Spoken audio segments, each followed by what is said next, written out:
দয়া, সততা, পবিত্রতা, ভালোবাসা, জ্ঞান, মাহাত্ম্য মানব জীবনের শ্রেষ্ঠ গুণ।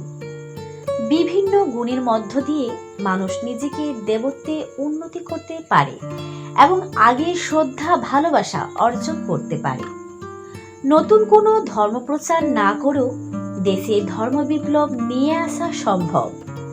আমি বিশ্বাস করি মানুষের বুকের মধ্যে ঈশ্বরের বসবাস। মানুষের শরীর হলো স্বর্গ।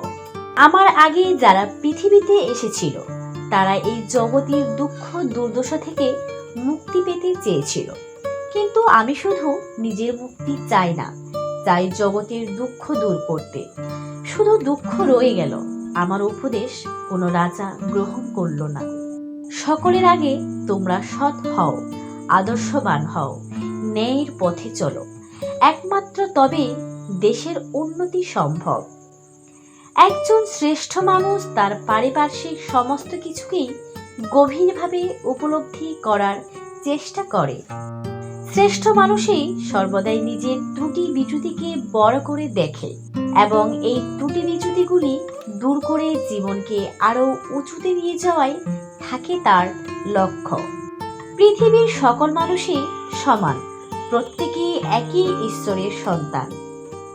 অন্যের প্রতি যখন মানুষের দয়া ও ভালোবাসা জাগ্রত হয়, তখন সে হবে প্রকৃত অর্থে মহৎ মানুষ। তার উপর ঈশ্বরের আশীর্বাদ নিয়ত বর্ষিত হয়। অর্থলোভী মানুষ কখনো মহৎ হতে পারে না। সে নিয়তে ঈশ্বরের কাছ থেকে নিজেকে দূরে সরিয়ে রাখে। শিক্ষা ছাড়া জ্ঞান সম্পূর্ণ হয় না। শিক্ষার সন্ধানে সর্বত্র ভ্রমণ করতে হয়। ক্ষমতার লোভে প্রবল থেকে প্রবলতর হয়ে ওঠা উচিত নয়। দুর্বলকে রক্ষা করাই রাজার মহৎ কর্ম। পিতার কর্তব্য শুধুমাত্র সন্তানকে ভরণ পোষণ করা নয়, তাকে প্রকৃত শিক্ষা দেওয়া। যে পিতা তার এই কর্তব্য পালন করে না, সেই সন্তানের জন্মদান করলেও পিতা হয় না। আর পিতা যদি তার আদর্শ থেকে বিচ্যুত হয়, তবে পুত্র কখনো আদর্শবান হতে পারে না। একজন শাসক তখনই সফল যখন তিনি প্রকৃতই শাসক। বৃদ্ধ সকল সময় বৃদ্ধ। পিতা প্রকৃতই পিতা এবং পুত্র সত্যিকারের পুত্র। যিনি প্রকৃত শাসক, তার মধ্যে একাধিক গুণের সন্নিবেশ ঘটবে। একটি গুণের অভাব ঘটলে তিনি প্রকৃত শাসক বলে পরিগণিত হবেন না। প্রভুর প্রতি বিশ্বস্ততাই হলো ভৃত্যের ধর্ম। যে ভৃত্য বিশ্বাস ভঙ্গ করে, প্রভুর অমর্যাদা করে, সে কখনো আদর্শ ভৃত্য হতে পারে না। প্রকৃত জ্ঞান শুধু পুঁথির মধ্যেই পাওয়া যাবে না। চারপাশের জগতে ছড়িয়ে আছে জ্ঞানের উপকরণ। ঘরের চার দেওয়ালের মধ্যে বসে সেই জ্ঞানকে উপলব্ধি করা সম্ভব নয়। লোকে তাহার কোনো সংবাদ লইলেও যিনি কোনো প্রকার অনুভব করেন না, তিনি কি পূর্ণ ধার্মিক নহেন?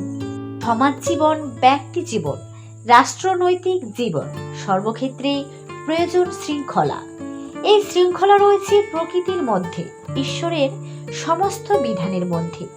তাই দিন রাত্রি, সপ্তাহ, মাস, বছর, বিভিন্ন ঋতু একই নির্দিষ্ট নিয়মে আবর্তিত হচ্ছে। আইন বা দণ্ডের দ্বারা শৃঙ্খলাকে সমাজ জীবনে প্রতিষ্ঠিত করা যায় না। আইন যতই কঠোর হবে, ততই তাকে অমান্য করা স্পৃহা মানুষের মধ্যে প্রবল হয়ে উঠবে। একমাত্র মানুষের অন্তরের বিবেকবোধ, নীতিবোধ তাকে সঠিক শৃঙ্খলার পথে চালিত করতে পারে।